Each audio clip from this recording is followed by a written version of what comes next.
So there was a big update recently on Hinge, and basically it just affects how your likes are now viewed. Previously, when a woman goes to her page of likes, which was probably had a few dozen of them at a given time, they were ranked by who most recently liked her. Now it's ranked by her type. So because women and men aren't going to bother switching it back, this is the default setting.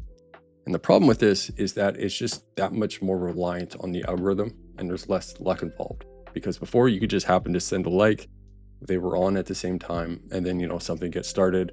But now there's just a big reliance on the algorithm actually working like you want it to. And this upset a lot of people like on Reddit. But here's my thoughts on it. So it does actually make Injects a little bit less useful because a big part of it was the priority likes, meaning that when you sent a like and you have Hingex, it will get shown before people who are on the free version. But this doesn't actually apply anymore when it's sorted by type. So if you are going to get a subscription, Hinge Plus, at least now in comparison, does look a little bit better and it's cheaper too. However, the likes are still being sent out. It's not like they're being blocked or whatever. So that brings up the question, aside from getting better pictures, is there anything you can do to help present yourself as a type that gets more likes? And the answer is 100% yes. And it's funny, I just made a video going deep into this exact topic of how to do exactly that before I even knew about this update. So it just makes it that much more important for something that you can do. And if you want to check it out, I'll link to it below.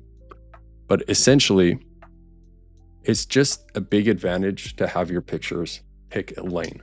Meaning, if you literally had all your pictures showed that you were obsessed with camping and hiking in the outdoors, the algorithm very clearly knows that you're one of those guys and that there's a large group of women who are very into that sort of thing. But it's important to know that this is strongly influenced by user behavior, meaning for those granola girls to actually really like you, they have to have a disproportionate amount of likes. Meaning if you just include that you like hiking and all this stuff in your prompts, but you don't actually reflect that in your pictures, it's not going to make nearly as much of a difference.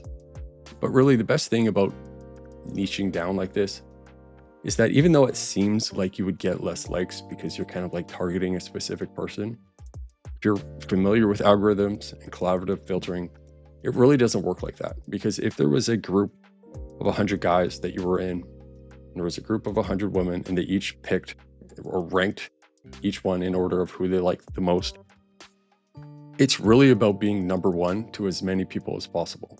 If you just, were ranked in the top, 30, like that's, oh, you're in the top 30% of guys, that's great. But no, you want to be number one or just like very, very high up to as many people as possible.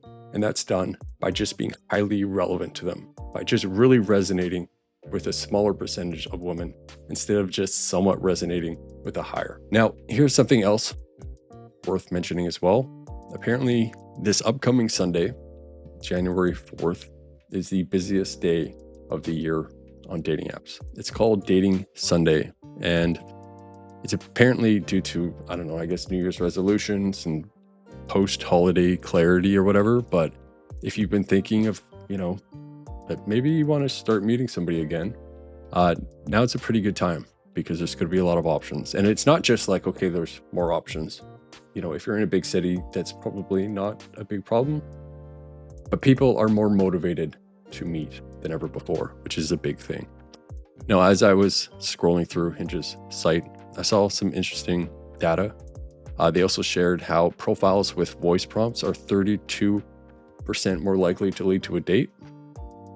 That's not entirely surprising. I always recommend using them. Just kind of helps show your vibe.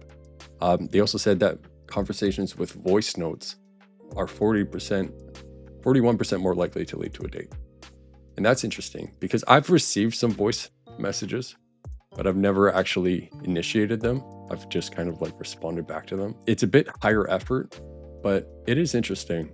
Maybe, it is a lot more personal. So maybe I'll start trying them for a bit and see how it goes and report back. But anyway, what I really want to know is how has the update been for you? It released, I think, in November, maybe the end of October. Have you noticed any difference in the amount of likes, the amount of matches? Let me know if your profile leans into a type and if it's working out well for you. Otherwise, I'll talk to you in a couple days.